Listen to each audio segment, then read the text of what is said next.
Ya, entonces en la primera parte que hemos visto, más o menos una revisión de las... a ver, ustedes díganme, qué se vio en la primera sesión?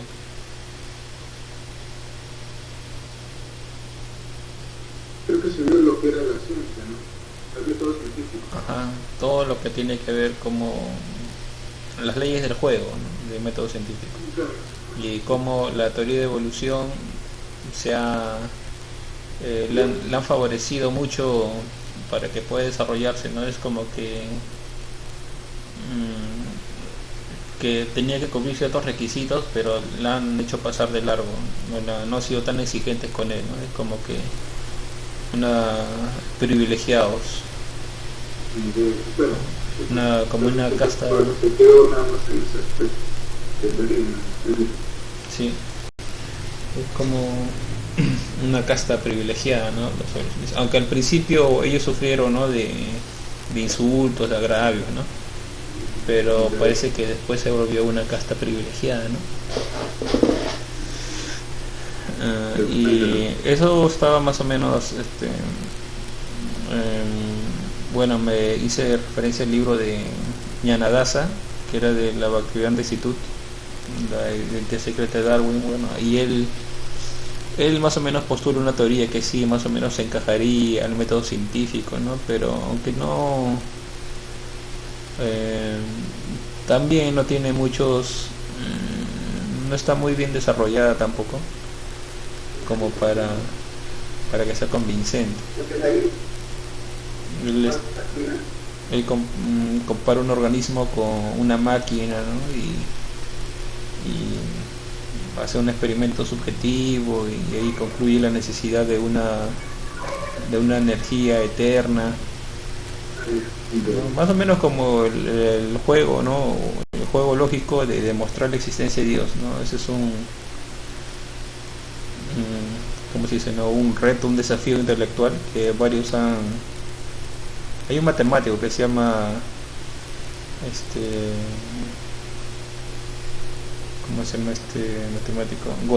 Kurt Gödel, que escribió un papel, ¿no? Demostrando la existencia de Dios. Ya en la segunda... ¿Cómo se llama? Dice el Godel. Kurt Gödel. Quiero escribir. Un Godel. Así como Kurt Cobain. Aquí está.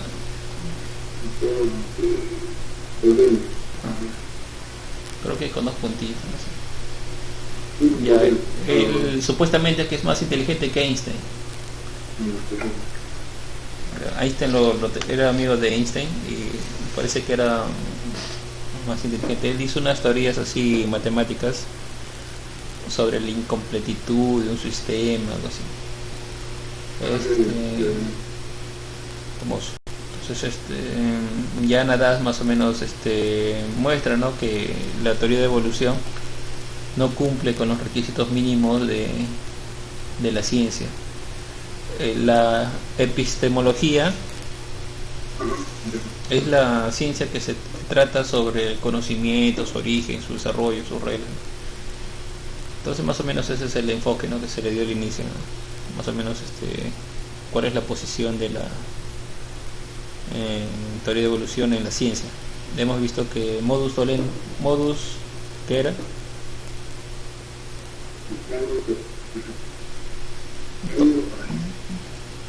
¿Tolendo o ponendo?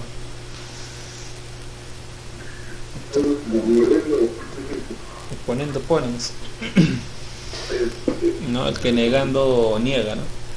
Y se vio pues de que había unos estratos que estaban por encima, ¿no? De los estratos antiguos y de que esta era una contradicción. Sin embargo, para librarse de eso crearon unas nuevas hipótesis.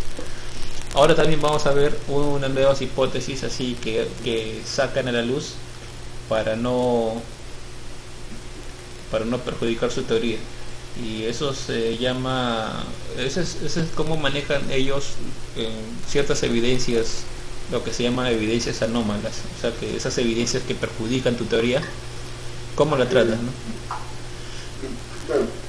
Ya. En la segunda sesión hemos visto ya un poco más en la parte matemática, hemos visto lo que es la teoría de información o la teoría algorítmica de la información, y ese es un concepto así bastante rebuscado, ¿no? Aunque no crean, porque yo desde que estudié en la universidad nunca me topé con ese tema. Pero es la teoría del algoritmo.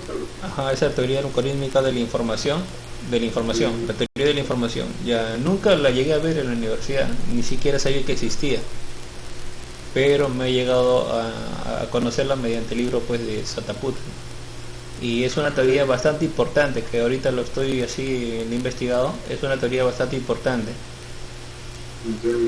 ¿no? Y complicada también. Ya. Entonces con la teoría de la información se esperó, demostró pues de que la teoría de evolución necesita otra explicación.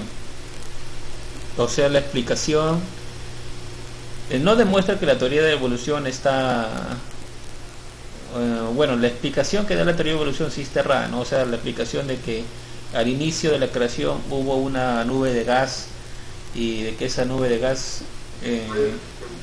colisionan de acuerdo a ciertas leyes y se forman especies, objetos, ya eso es prácticamente improbable, ¿no? Prácticamente imposible. Se demuestra que eso no puede darse. No puede darse. Entonces, o sea, esa idea de si es que los evolucionistas quieren continuar con esta idea de que se pueden crear especies, o sea, una especie se transforma en otra, entonces tienen que partir de otra idea, ¿no? No de una nube de gas. Tienen que cambiar ese inicio, o uno de que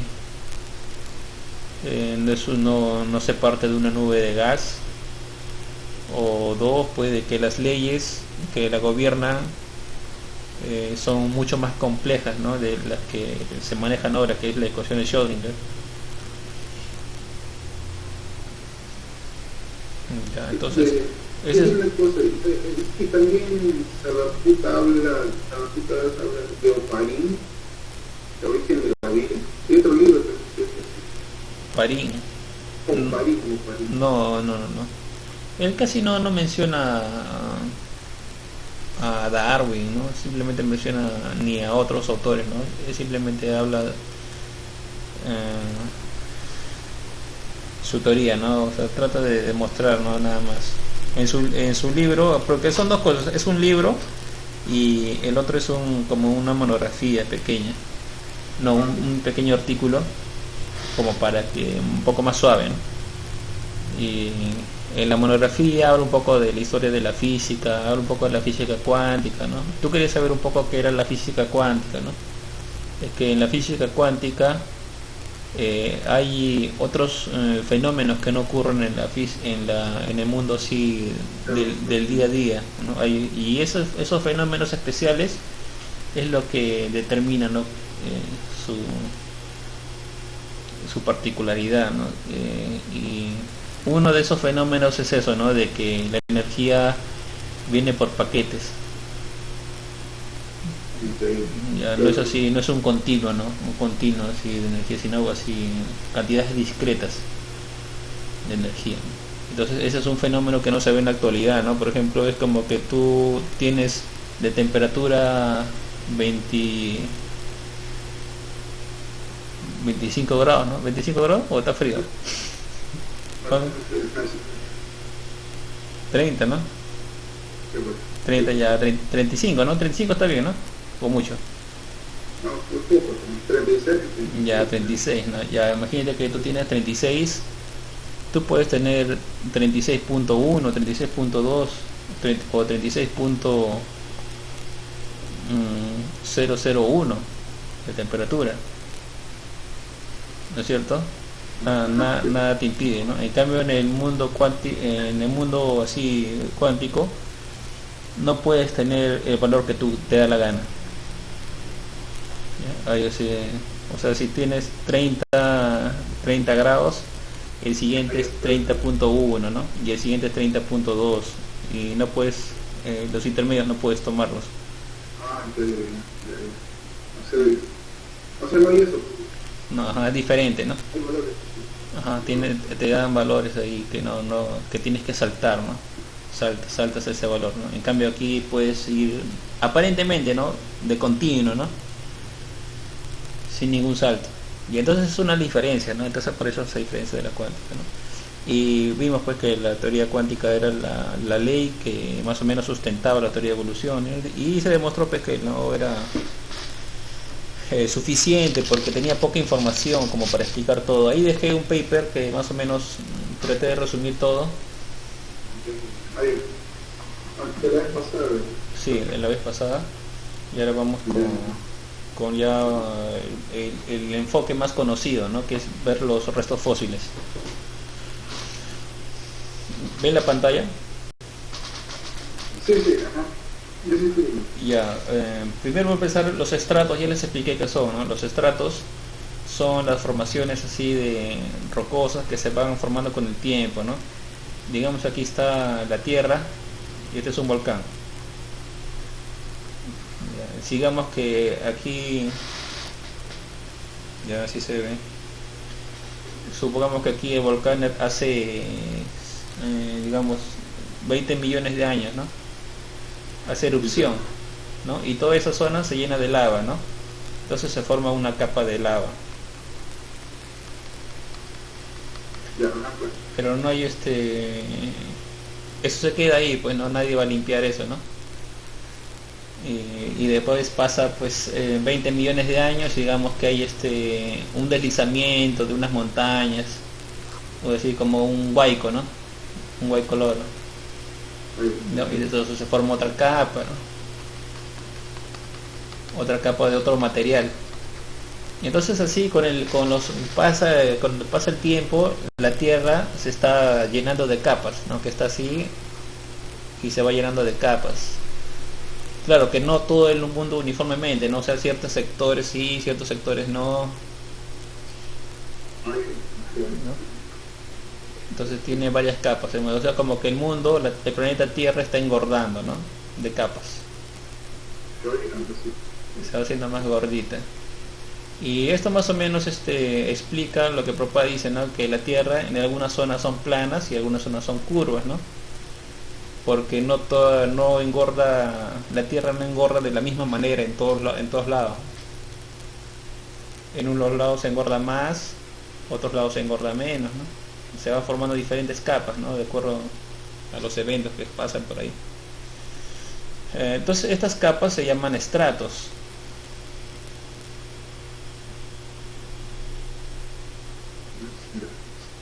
Ya, entonces estos estratos más o menos de acuerdo a la lógica que estamos usando te dice más o menos su antigüedad,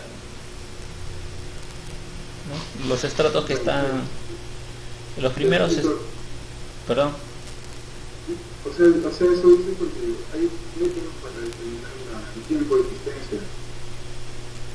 No. Por definición, porque el concepto de los estratos es incluso más, ¿cómo se dice? Más relevante que los métodos para hallar la edad.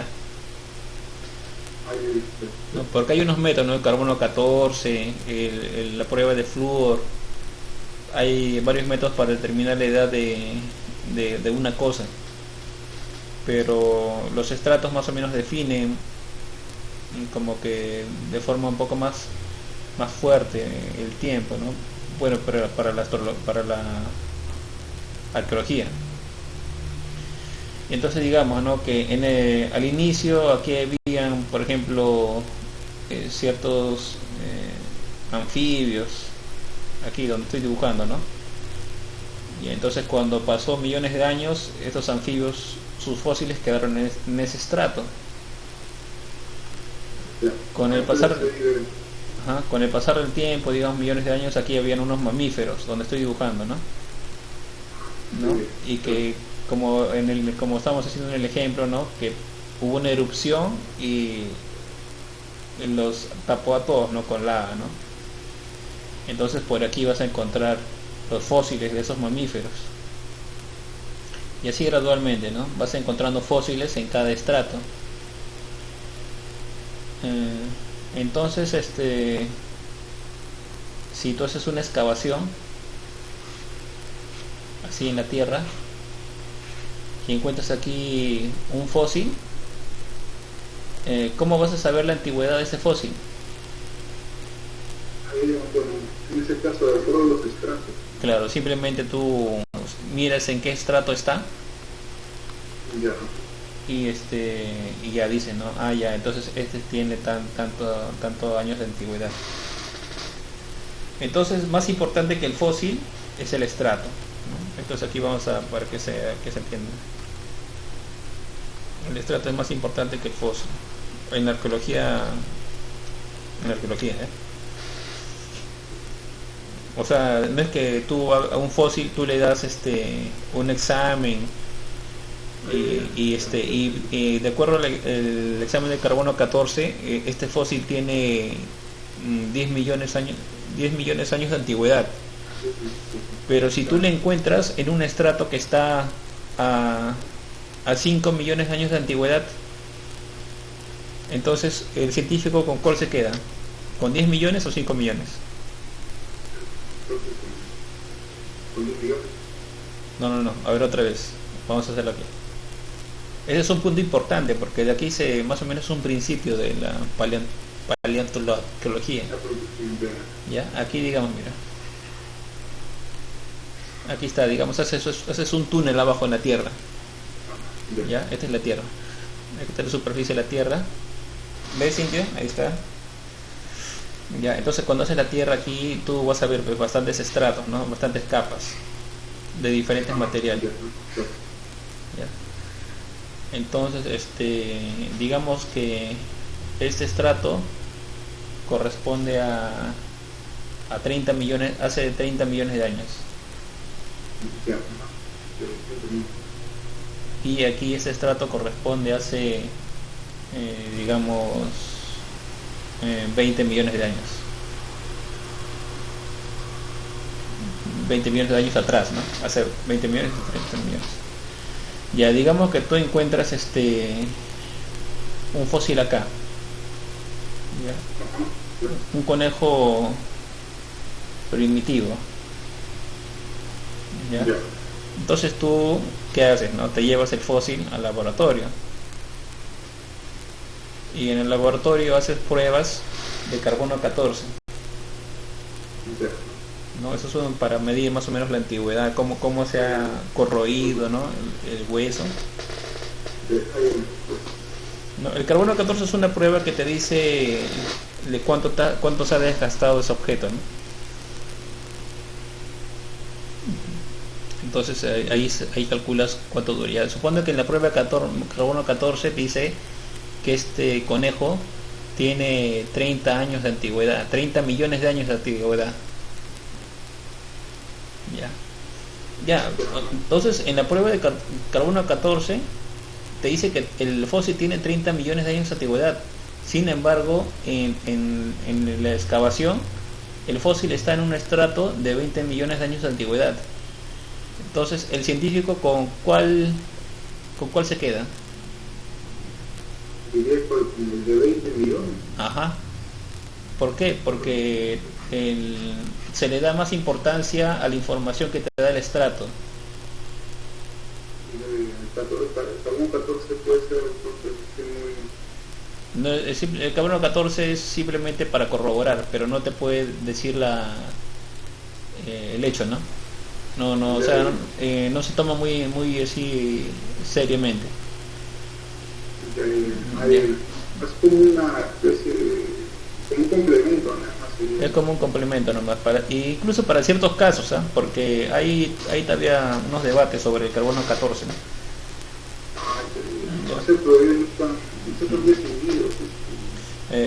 Creo que sí funciona cuando al fósil le hace ciertos tratamientos, ¿no? Le pones un baño de químicos especiales para quitarle ciertas cosas y igual no, siempre va a haber algo de error, ¿no? Pero lo que más importa para determinar la edad de este fósil es el estrato en el que se encuentra. Ujú. Ya, entonces ese es un punto importante, porque cuando hablamos de fósiles y su antigüedad, nos estamos refiriendo al estrato en que se encuentra.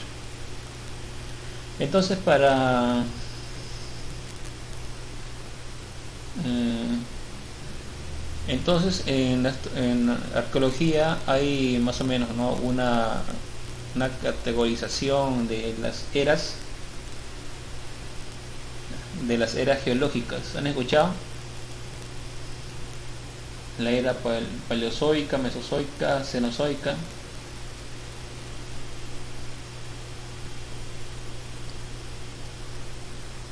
Alócate.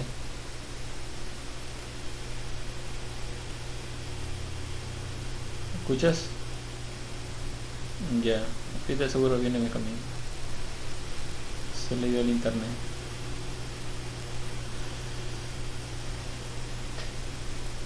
En el cole lo vi.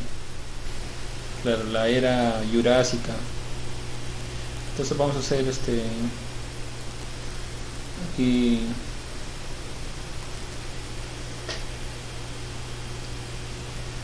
Ya, digamos que la era más antigua es la era paleozoica,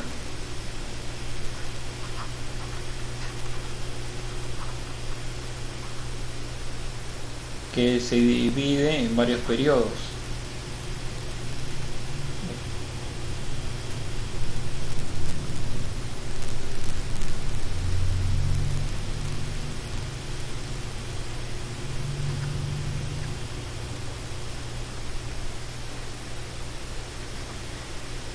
Se divide en el Cámbrico. Ya, estamos hablando de las eras. Ya, entonces hay tres eras, ¿no? Paleozoica, mesozoica y cenozoica. La era paleozoica, estamos hablando de hace 590 millones de años que empezó.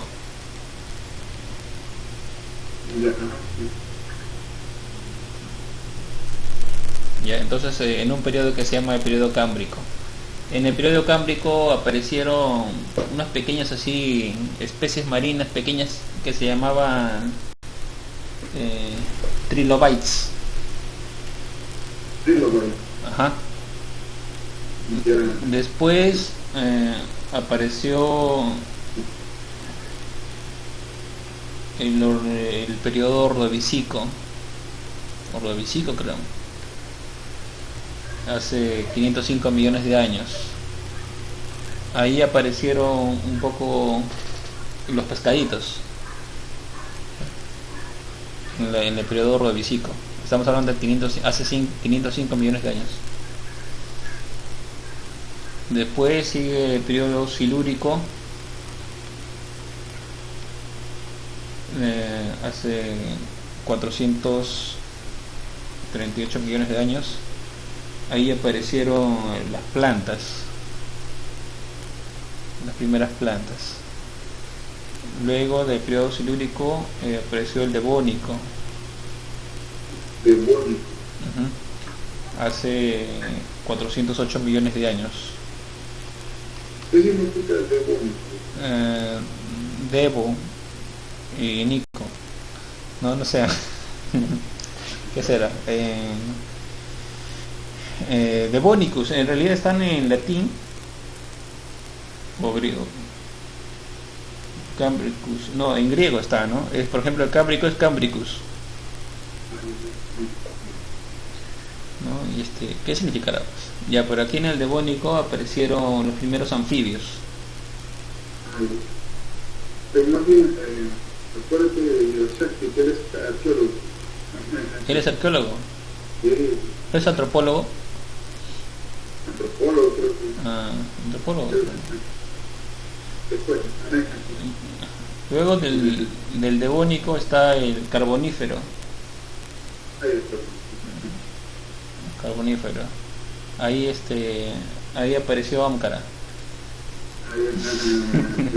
No, mentira, mentira. Aparecieron unos reptiles pequeños, ¿no?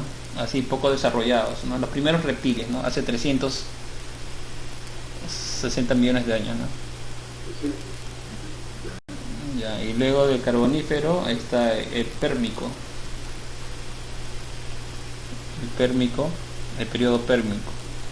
Y ahí aparecieron ya los reptiles más desarrollados, ¿no? Reptiles propiamente dichos. Las culebras, todo eso, ¿no? Adán y Eva.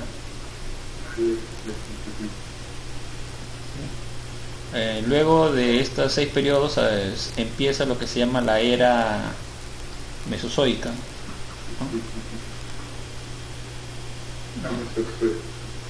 Mesozoica, donde están los famosos los dinosaurios, ¿no? En el Triásico, que se divide en 3 periodos. El Triásico, que ahí aparecieron los primeros mamíferos,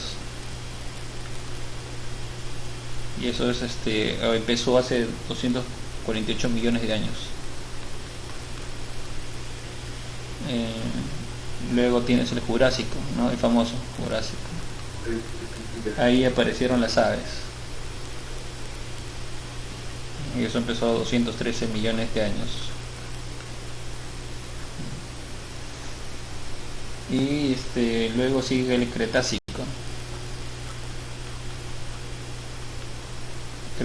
Y ahí murieron los dinosaurios, ¿no? Supuestamente vino un meteorito y cayó y dejó todo así cochino, ¿no? 144 millones de años. Y luego de esta era sigue la era cenozoica.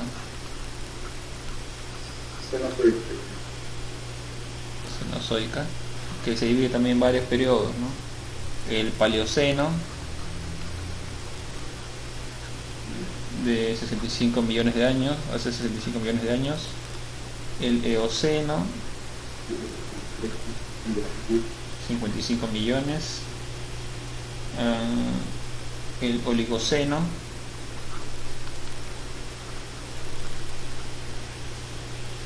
$30 millones. No crean que me lo estoy aprendiendo, tengo mi plagia. Aquí en el Oligoceno están los primeros monos, digamos. El Mioceno, 25 millones de años.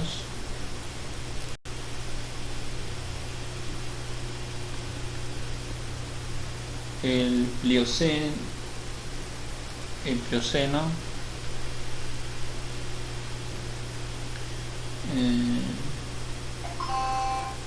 5 millones.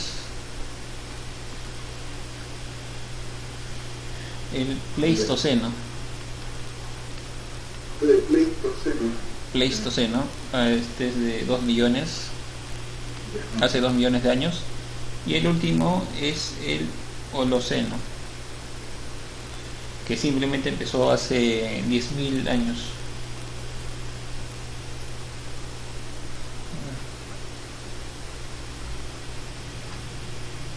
Sí, 10.000 años. Ya. Ahorita cuando hablamos del origen de las especies y del hombre, bueno, el libro se llama, ¿no? El origen no, se llama la historia secreta de la raza humana. Habla más de nada de los humanos, ¿no? Entonces solamente nos va a interesar a lo máximo estas 4 periodos, ¿no? El Mioceno, Plioceno, Pleistoceno y Holoceno, ¿no? Más que nada del Plioceno hasta aquí son más o menos donde se encuentran los mayores restos que verifican, ¿no? la teoría que habla, ¿no? Michael Cremo, Dr. Karma, en su libro, ¿no? Estos 3 periodos, ¿no? Digamos que aquí en el Plioceno aparecieron los homínidos. Homínidos es más o menos que la familia a la que pertenecen los seres humanos, ¿no? Como decíamos antes, estaban los monitos, ¿no?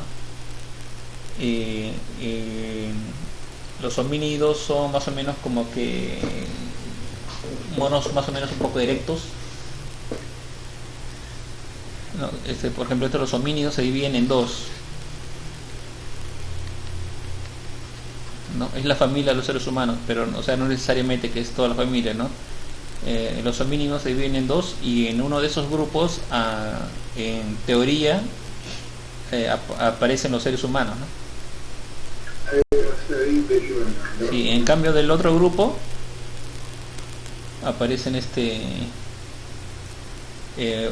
otros tipos de orangutanes, otros tipos de monos que tenemos hasta ahora, ¿no? Otros monos, pero en cambio de un sector de los homínidos aparecen, ¿no? Entonces se quiere buscar aquí una secuencia, ¿no? De cómo aparecen, ¿no? Entonces, esos son los homínidos, ¿no? De aquí, por ejemplo, se dice, ¿no? Que de los homínidos aparecieron pues los homos habilis, los homos erectus, el homo sapiens, ¿no? ¿No?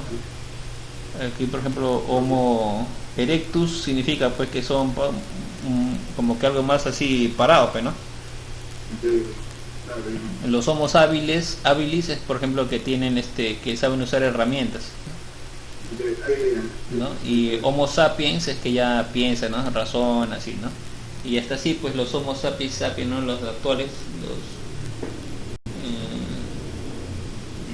Se dice, ¿no? Que ya pues a partir de los homínidos han evolucionado hasta humanos, ¿no?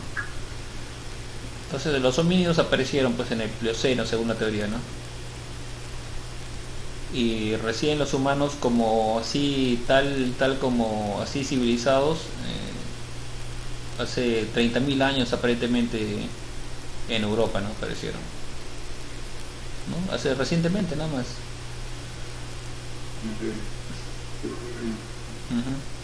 O 100.000 años en África, ¿no? Hay un caso curioso, ¿no? Que la pregunta que siempre quieren hacerse es de que ¿cuál es el origen de la raza humana? Algunos dicen que es en África. Y claro, la raza humana, ¿no? Por ejemplo, ¿de dónde empezó la raza humana, no? Obviamente pues tiene que encontrar más o menos ahí una familia de homínidos, ¿no? Y fósiles medios humanoides, y ahí más o menos saben, ¿no? Entonces algunos dicen que en África, ¿no? Y otros dicen, por ejemplo, Florentino Mellino. En el colegio seguro se recuerdan, ¿no? Florentino Mellino y Alex Handicap. ¿Se acuerdan? En el colegio. Florentino Mellino, ¿cómo se llama? Y Alex Handicap. Eso sí no estudió en el colegio, porque eso sí se enseña. Sí, creo que sí recuerdo. Sí, ¿no? La teoría autoctonista y la teoría imigracionista, ¿no? De que el origen de la raza humana en América fue en Argentina, ¿no? Y eso decía Florentino Mellino. Esa es la teoría autoctonista. Y la teoría imigracionista decía que no, que los americanos vinieron del estrecho de Bering. ¿Ya recuerdas, no? Del estrecho de Bering, que se formó una capa, un puente de hielo, una prédica puente, ¿no? Y vinieron pues ahí como a poblar Norteamérica, ¿no? Y de ahí descendieron a Sudamérica, ¿no? En cambio la teoría autoctonista, ¿no? Dicen que primero aparecieron en Sudamérica, en Argentina, y de ahí subieron hasta Norteamérica, ¿no? Y así varias teorías siempre, según lo que menciona, algunos decían que Florentino Mellino era más o menos, pertenecía al Partido Nacionalista Argentino, y por eso decían más ¿cómo se llama? Más orgullo, ¿no? Nacionalista. Igual, ¿no? Igual dicen que los que postularon que la raza humana empezó en África fueron los británicos, y también se les acusa pues de que ellos dijeron que era en África porque ellos tenían sus colonias en África, británicos tenían sus colonias en África, entonces por eso dijeron, ¿no? Bueno, esas son las algunas suspicacias, ¿no?, que se le dan, ¿no?, las teorías. Y entonces ya teníamos y entonces ya estas edades que vamos a usar, ¿no? El Pleistoceno, más o menos lo que propone aquí Dutrakarma Prabhu es de que, si bien aquí se encontraban restos fósiles de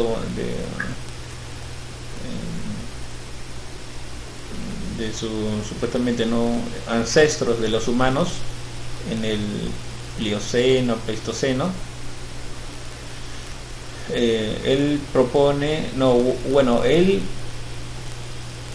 él dice, ¿no?, él menciona de que en esta época, en el Plioceno incluso, existían ya seres humanos.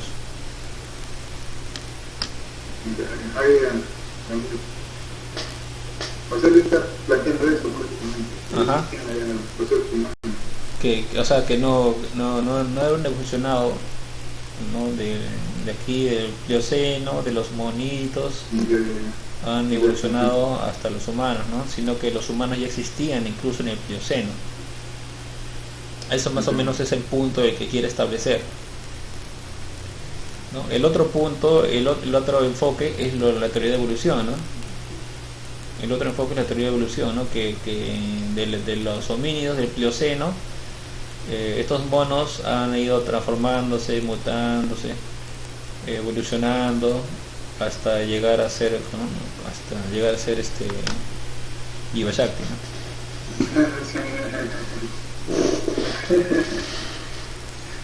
En cambio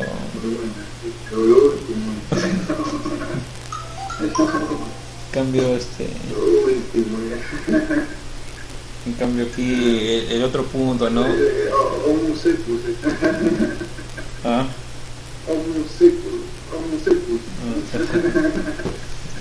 Homo Shaktis. Homo Shaktis, ¿no? Es el Homo Shaktis. Y ya pues y el otro, sí, no, quién sabe, en un futuro, ¿no? En un futuro, de repente sí, en 100.000 años va a estar en un museo, ¿no? Este es el Homo Shaktis.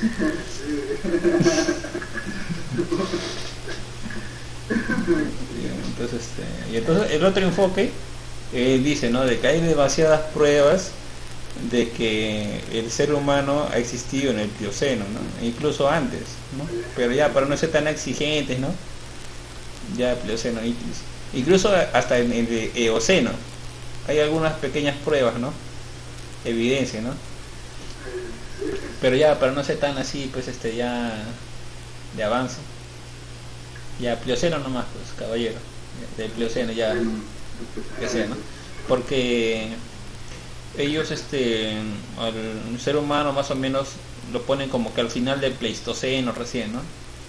Al final del Pleistoceno como que ya tienes un seres humanos, ¿no? Seres humanos. Entonces lo que vamos a hacer es ver esas pruebas, ¿no?, así a grosso modo, para no extendernos, porque el libro, este arte, ¿no?, de la arqueología es como el ajedrez.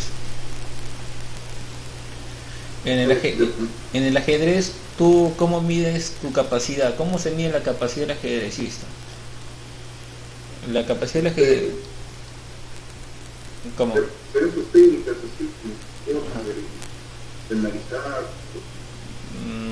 Sí, es su cerebro. Pero hay un maestro que dice, ¿no?, que la capacidad del ajedrecista se calcula en la medida de cuántas configuraciones él se recuerda, tiene en su cabeza. Configuraciones significa, digamos, ¿no?, de que aquí está tu tablero, ¿no?, y aquí tienes las fichas, ¿no?, y aquí están las otras fichas,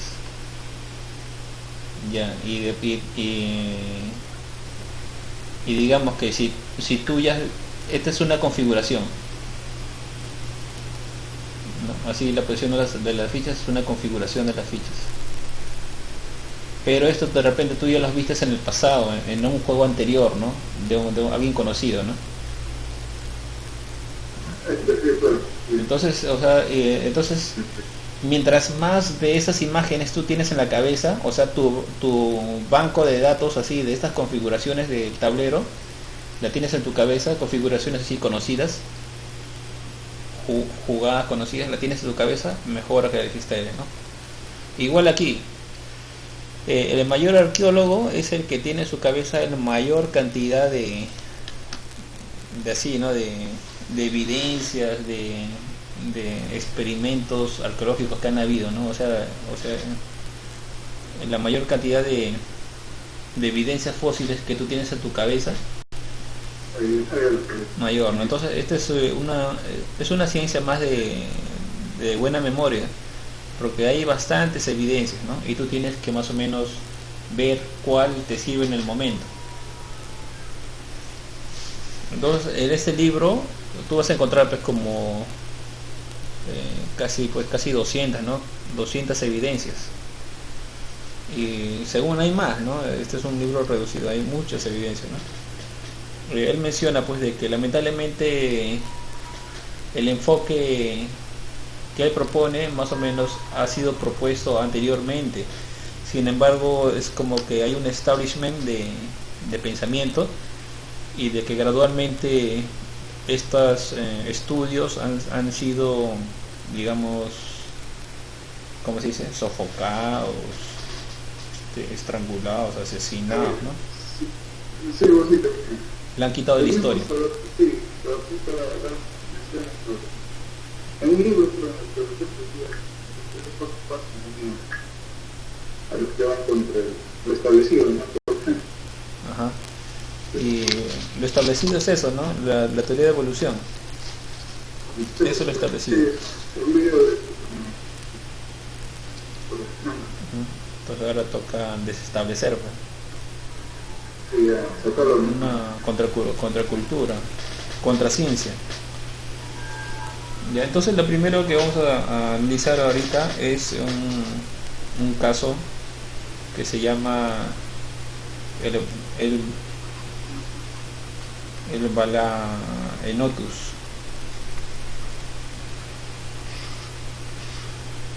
Balaenotus es en castellano ballena, ¿ya? Pero no sé, los arqueólogos les gusta usar el latín, pues me parece. ¿Y por qué ballena? Esta es una ballena pues prehistórica, ¿no? Fue es un pequeño resto,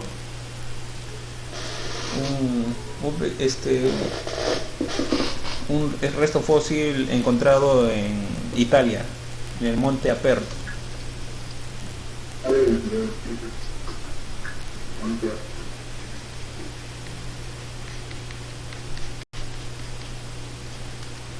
Por Capellini, ¿no? Entonces aquí, mientras tú más conozcas el fósil y el autor y el lugar y el año también, ya pues tú más o menos tienes un gran, ¿cómo es esa palabra? Acopio, ¿no? Acopio de conocimiento, de evidencia. Entonces, mientras más acopio tengas, entonces mejor puedes. Entonces, Capellini encontró unos huesos petrificados de una ballena, pero a diferencia de otros huesos, este hueso tenía un corte, y que más o menos se veía así, ¿no? Era un hueso de la espalda, más o menos por su columna. Ya, aquí estaba rugosa y aquí estaba derechita. Así más o menos era el hueso que encontró. O sea, en la arqueología encuentran pequeñeces, ¿eh? No pienses que son así. Ya, entonces aquí veía que era había un corte derecho, limpio. Entonces, ¿qué dijo Capellini? El Capellini dijo pues de que si busca, bueno, si buscas por internet Baleonotus, ahí te van a salir las fotos, ¿no? Y él dijo, ¿no? De que esto, bueno, haciendo los cálculos, él más o menos lo ubicó en el Plioceno. Acuérdense estas tres nomás, ¿no? Holoceno, Pleistoceno, Plioceno, ¿no? Plioceno es más antiguo que Pleistoceno y Holoceno. Esas tres nomás vamos a necesitar por ahora. El más antiguo de esos tres es el Plioceno, ¿no? Ajá. Después sigue Pleistoceno y después sigue Holoceno.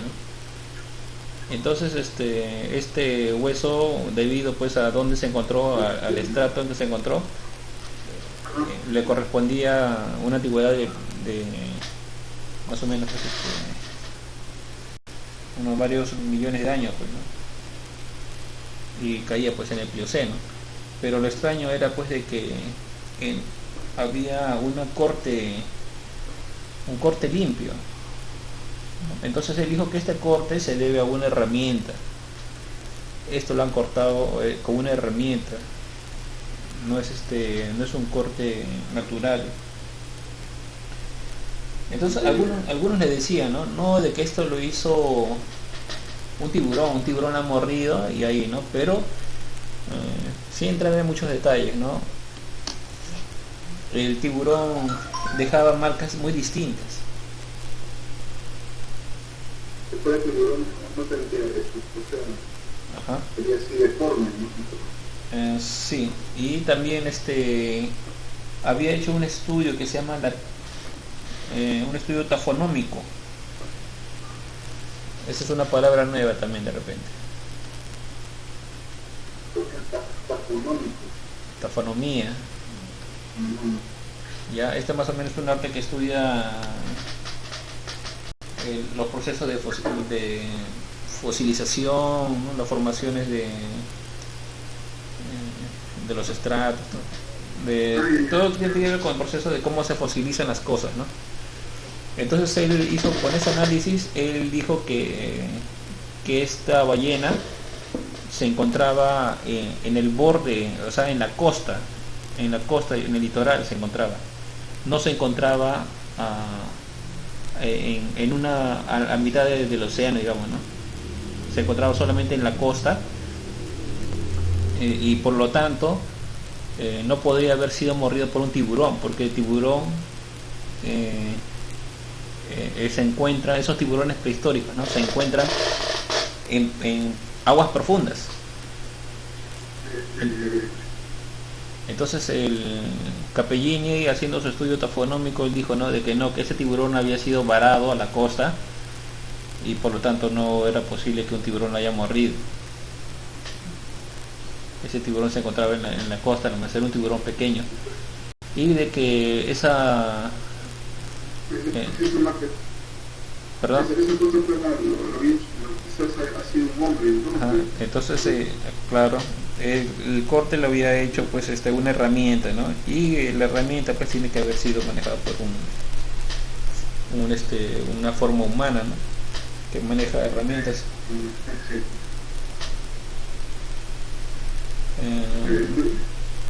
Entonces aquí ya más o menos ya tienes una idea, ¿no? De que está ubicando a un ser humano que usa herramientas en el Plioceno.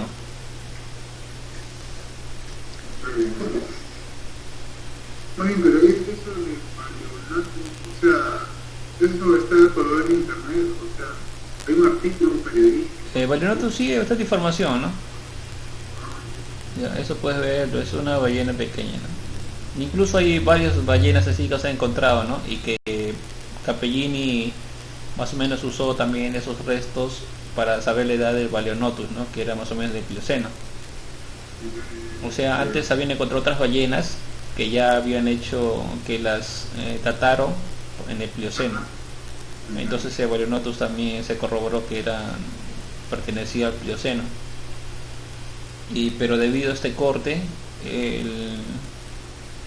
se infería, ¿no? Se deducía pues de que había sido hecha por una herramienta, ¿no? Él había traído incluso varias muestras de herramientas Hablamos de herramientas que son como así pequeñas piedras, ¿no? Pequeñas piedras puntiagudas, ¿no? Y de que sí dejaban estas marcas. Una pregunta, porque ¿cómo saber si los restos, o sea, arqueológicos, ¿no? O sea, son verdaderos y no falsos? Hay manera de quitar así. Claro, las maneras es de que hay organizaciones, ¿no? Organizaciones, más o menos, así de intelectuales, de arqueólogos, digamos, una sociedad de arqueólogos, y de que un arqueólogo cualquier descubrimiento tiene que hacerle llegarle a saber su informe, ¿no? Entonces esa asociación envía a sus representantes y verifican la autenticidad, ¿no? O sea, el arqueólogo tiene que decirle dónde está, con quién ha trabajado, y en la mayoría de las veces, y por eso hay muchos fraudes, es que la mayoría de veces se confía en el testimonio del arqueólogo que ha encontrado, ¿no? Porque a menos que vengan así representantes y lo encuentran en el mismo lugar, ¿no? Pero generalmente los arqueólogos contratan excavadores y los excavadores se encuentran y a veces los sacan, ¿no?, del lugar. Entonces así funciona, ¿no? Por eso tienen que hacer varios así pruebas de que efectivamente se ha encontrado en ese lugar, ¿no? Pero como está así tan ligero, por eso da lugar a bastante fraude, ¿no? Hay bastantes fraudes en la arqueología. Ya, bueno, como sucede siempre en esta ciencia,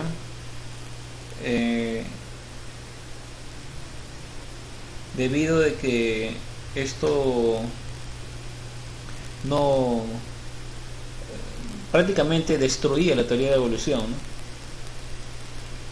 Porque, como decíamos, ¿no?, al final del Pleistoceno recién aparecen los seres humanos, la raza humana, ¿no?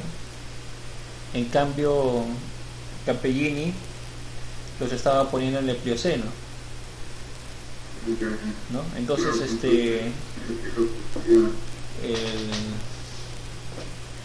si estaban aquí el resto de Java, el hombre de Java, ¿no?, que es uno de los restos fósiles de ancestros del hombre, estaban después que él, ¿no? Entonces, ¿cómo puede ser el hombre de Java un descendiente de este hombre de la ballena, ¿no? Entonces ya lo mataba, ¿no? Y lo que hicieron pues es simplemente pues se le cerraron todo, no le dieron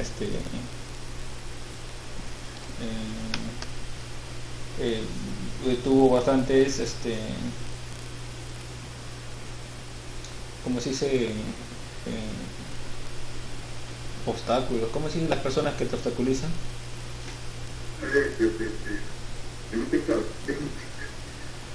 ¿No? Que al final dijeron, ¿no?, de que fue hecho por un tiburón, ¿no?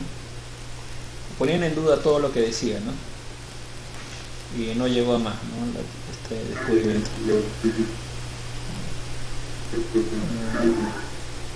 Otra evidencia, otro ejemplo son los llamados eolitos. Los eolitos son herramientas rudimentarias de piedra, ¿no? A veces son simplemente como una piedra y aquí está quiñada en los bordes, no sé si has visto. Están quiñadas, ¿no? Y que eso servían pues para romper ciertos huesos. Le gustaban pues, a los primitivos le gustaban pues, ¿no? Claro, ¿no? O más redonditas, ¿no? Pero más o menos la misma función, ¿no? Esos son los eolitos, ¿no? Piedras. Aunque estos... ¿Cómo? ¿Asica? Hay primitivos también. Ajá. Claro. Otros usan su piedra pues, de la cara, ¿no? Hay tres tipos de ah, hay tres tipos de eolitos, ¿no? Los eolitos así simples, crudos, ¿no? Y otros más avanzados, ¿no? Eh, eh, es bueno resaltar un caso particular, ¿no? Que se llama un eolito. Hay muchos casos de eolitos. De eolitos hay bastantes casos. No voy a poner todo ahora como 50 en el libro. Hay muchos casos, ¿no? Que demuestran, ¿no? De que ahí había una industria que se llama, ¿no? Se llama la industria de eolitos. O sea, había una industria de fabricación de árboles, de piedras, ¿ya? O sea, ahí había una fábrica de piedras con punta, ¿no? O sea, que como parece que los primitivos tenían un mercado donde vendían, ¿no? Vendo piedras puntas. Había todo, había como una industria, ¿no? Porque había bastantes, se han encontrado bastantes pruebas, ¿no? Y algunas que son muy remotas, ¿no? O sea, muy antiguas, que demostrarían pues una vez más de que la raza humana existió mucho antes, ¿no? Y entonces es un caso ¿Mm? La medida se reduce así, conociendo más cosas, ¿no? Ajá. No, ya se reduce ya conociendo más información. Sí, se deduciría, pero ha sido siempre la constante en las sociedades antropológicas, siempre cerrarles el paso, no permitirles que esa teoría prospere, si va en contra de la teoría de evolución. Ya. Entonces un caso particular se llama un eolito encontrado en India. Eolito en India. Ya, fue descubierto por un doctor Prasad.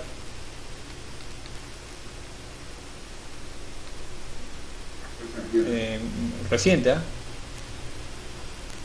Aquícito nomás.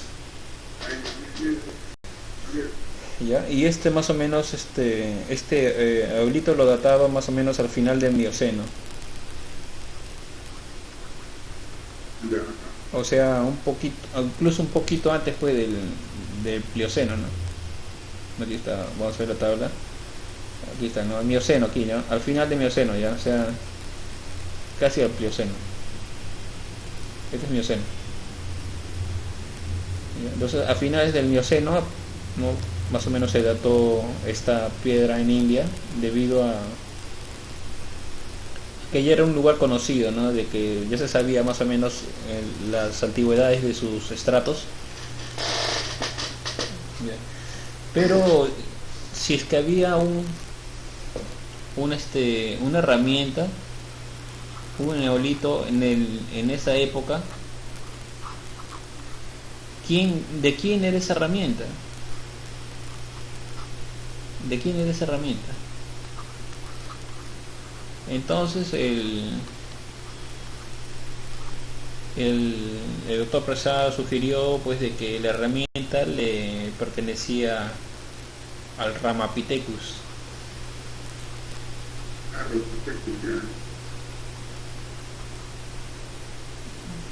El Ramapithecus era un resto fósil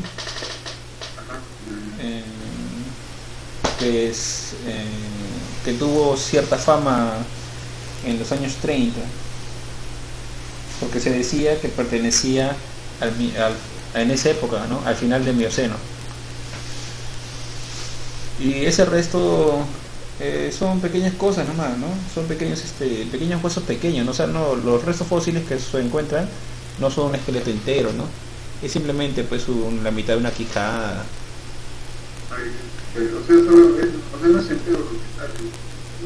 Son pedazos pequeños.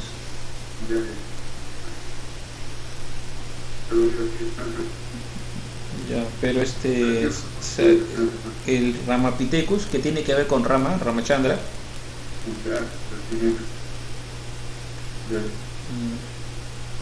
Se hizo famoso, más famoso todavía en el 64,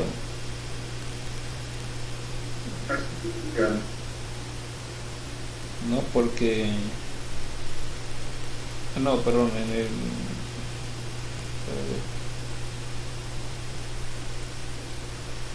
en el 30 se hizo famoso porque habían encontrado dos mitades de una quijada, nada más, así la quijada, ¿no? ¿No?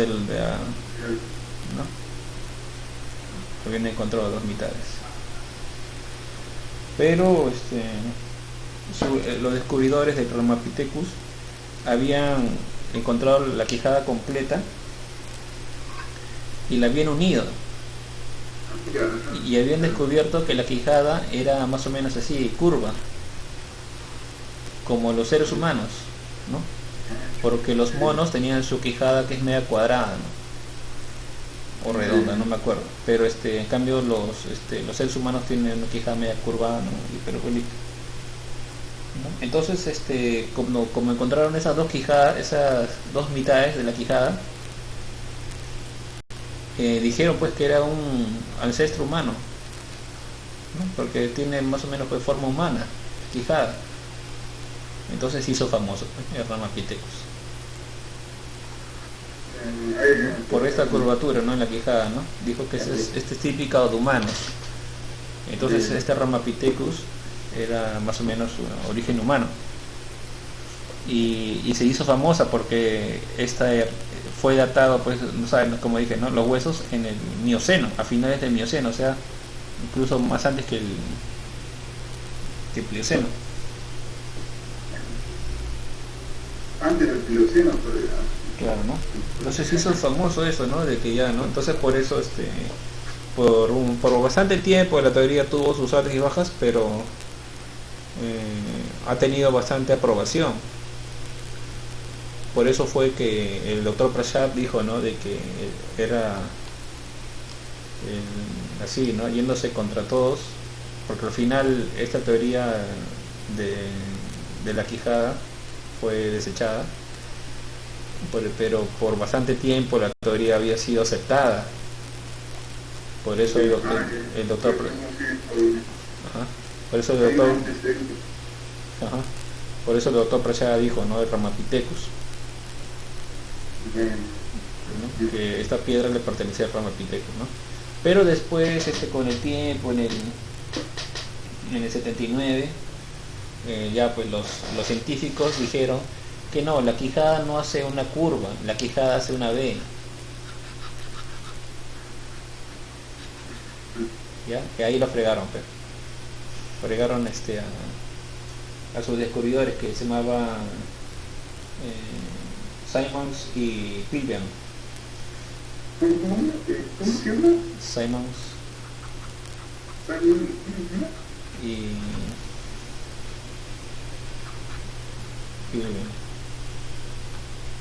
A sus descubridores, ¿no? Ellos al inicio habían dicho, ¿no? De que la quijada era curvatura, ¿no? Como los humanos. Pero después a otros en el 79 los arqueólogos dijeron que no es curva, sino que en realidad forman una V.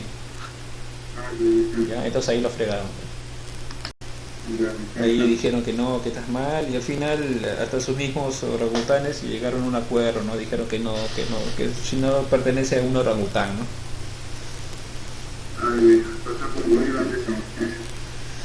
Ajá. Y entonces, pero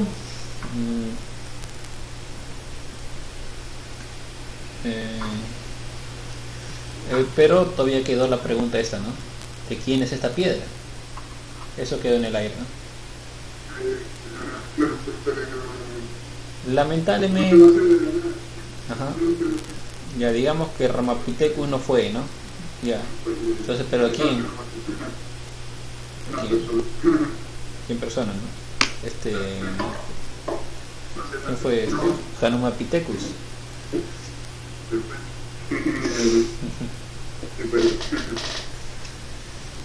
Ya, entonces, bueno, como decía, ¿no?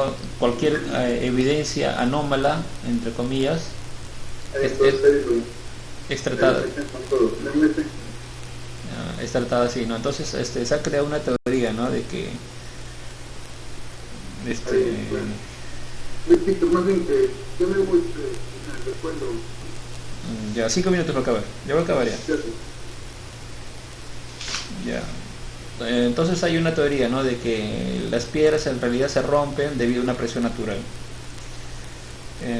Como otro caso de descubrimientos es de Florentino Mellino, ¿no? De que, como decía, ¿no? Que él descubrió fauna, en la fauna extinta encontró unas herramientas, él encontró piedras, él encontró así como que habían como una especie de cocina, o sea, habían cocinado ahí las tierras,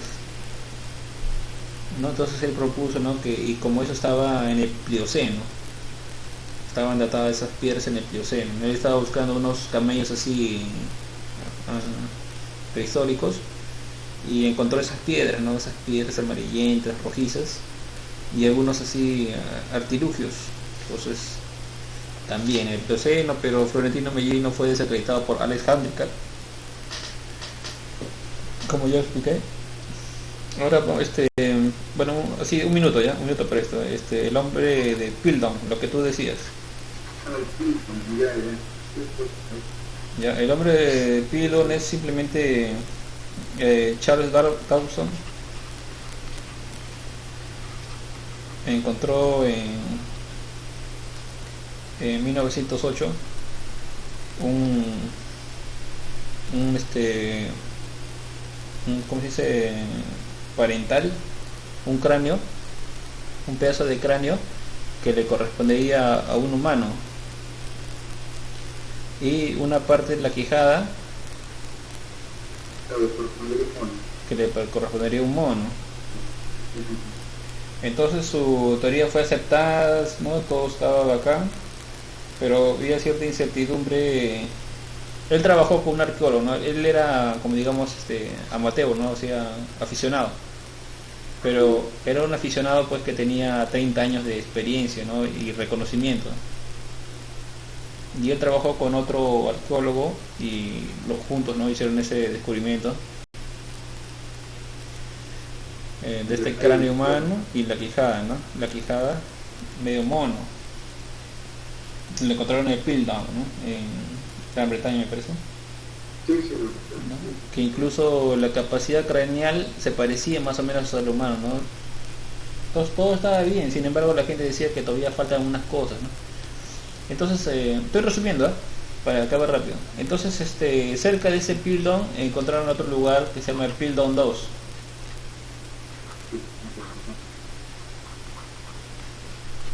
El Piltdown 2. Ahí encontraron, bueno, el Piltdown 1 encontraron con otras cosas, ¿no? Con otros fósiles de mamíferos y varias cosas más, ¿no? Bueno, esto lo databan en el Pleistoceno, ¿no? Y el Piltdown 2 también, en el Pleistoceno, pero ahí encontraron algo ahí interesante. Encontraron una muela que supuestamente era de ¿no? Del mono.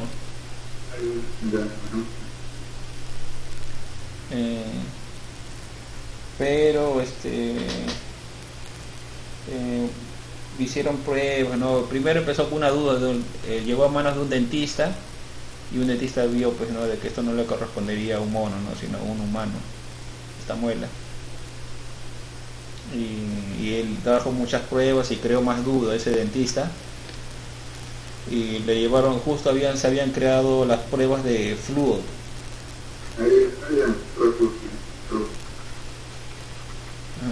De flúor. Estas pruebas te dicen, ¿no? Que conforme pasa el tiempo el cuerpo tiene más flúor. Digamos que aquí tiene 0.1 de flúor, no pasan 1000 años, tienes aquí 0.6 de flúor. Esa es la prueba de flúor. Entonces hicieron una prueba, ¿no? Con el diente y con esta quijada de mono y con el cráneo, ¿no? Y bueno, ahí descubrieron pues la farsa de que esto era bastante reciente, ¿no? Y de que también que no correspondía con el hueso del cráneo. El cráneo sí era humano y sí era antiguo, pero que no correspondía con eso, ¿no? y los mamíferos que se encontraron ahí habían sido puestos porque no eran de ese lugar, ¿no? Con la prueba de fútbol se pudo saber eso, ¿no? Los utensilios que habían encontrado ahí tampoco eran de ese lugar, sino que habían sido puestos encima. Para esa época ya Dawson ya había fallecido, ¿no? Y solamente quedó el otro arqueólogo, y de que no le pusieron echar la culpa, ¿no? Porque él sí era arqueólogo de verdad, pero es que se le había pasado, ¿no? ¿No? Ya, entonces ya para terminar, eso es un resumen así veloz, ¿no? En el PDF lo haré un poco más detallado.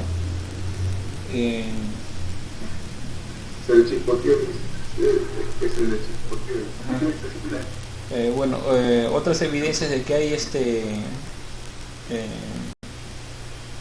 humanos muy antiguos son las huellas, ¿no? Huellas de pie, ¿no? Huellas de pies, ¿no? Laetoli, ¿no? Las famosas huellas de Laetoli, que también nos enseñó en el colegio. ¿Cómo se llama? Laetoli. En Tanzania. ¿No? Son unas huellas encontradas que son... Ya, pero ahorita vamos a hablar de otro descubrimiento que se llama el descubrimiento de Boyce. Un minuto nomás, porque es interesante.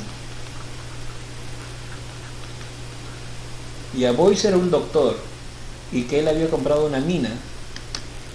Entonces con sus socios estaban excavando y habían encontrado unos fósiles. Entonces le escribió a un arqueólogo, ¿no? Que se llamaba...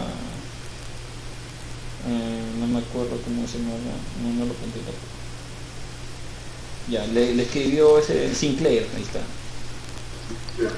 Le escribió a Sinclair, no Earl Sinclair, ¿no? Y le dijo que yo excavando una mina, primero encontré la arena, ¿no? La tierra, las piedritas, ¿no? Después encontré una capa de basalto, que son unas piedras volcánicas, basalto de unos 2 metros, así cavando, ¿no? Aquí está el piso, ¿no? Aquí está la tierra, aquí está el doctor Boyce, ¿no? Cavando encontró restos de basalto, que son piedras volcánicas, y luego encontró una capa de arcilla, y en esa capa de arcilla encontró restos fósiles, encontró clavículas, bastantes huesos identificados, ¿no? Entonces le entregó, pues, ¿no? De que le entregó estos, y ya, bueno, después de unos años el doctor Sinclair fue al lugar, ¿no? A ver cómo estaban las cosas. Y bueno, en la carta que le había enviado el doctor Boyce, pero parece que el doctor Boyce después se entendió, no sé, pues no tuvieron una reunión, ¿no? Esto fue en Estados Unidos, en Carolina, que se llama Clay Hill, la colina de arcilla. La colina en Gobarran habrá restos también, supongo, pero ahí nadie puede ser hueco.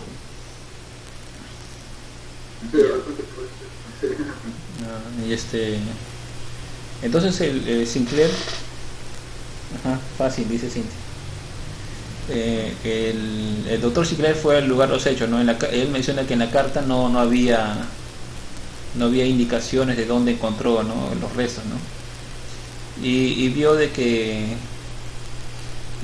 sí, efectivamente había una capa así, ¿no? De piedra, y después había una capa volcánica, pero no era una capa volcánica de basalto, como había dicho, sino era una capa que se llama andenita, ¿no? Y que no llegó a ver la capa de arcilla de abajo, ¿no?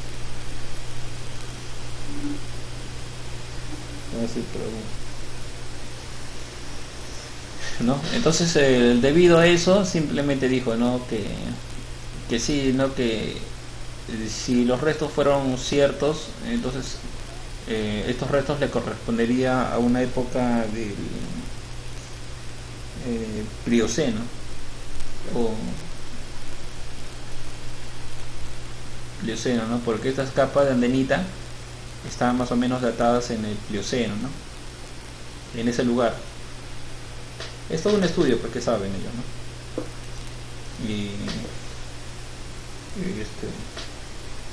Pero no le dio crédito, ¿no? Porque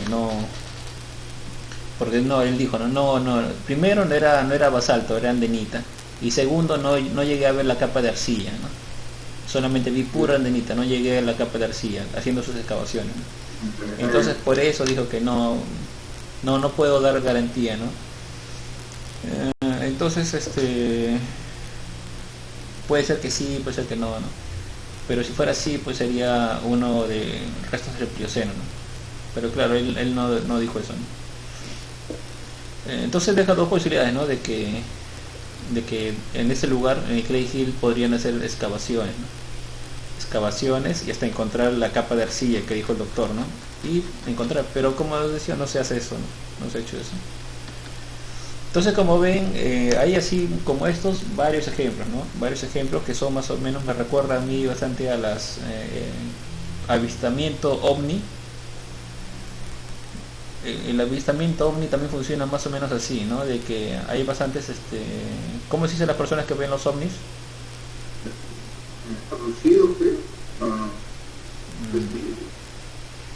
Encuentros ovni, que han tenido encuentros ovni, ¿no?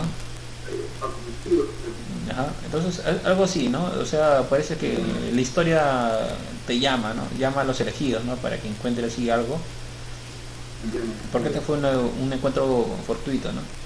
Y hay varios así, ¿no? Que algunos están jugando con la tierra y es así, hay varios así encuentros, digamos, en la historia hay bastantes encuentros de restos fósiles, pero es como el fenómeno ovni, ¿no? Aunque hay bastantes encuentros con los ovnis, todavía queda la duda de si existe o no existe.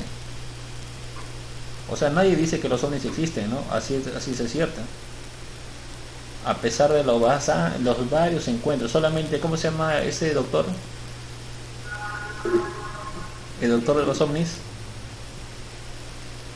¿Cómo se llama? Kenchilka. Anthony Choi.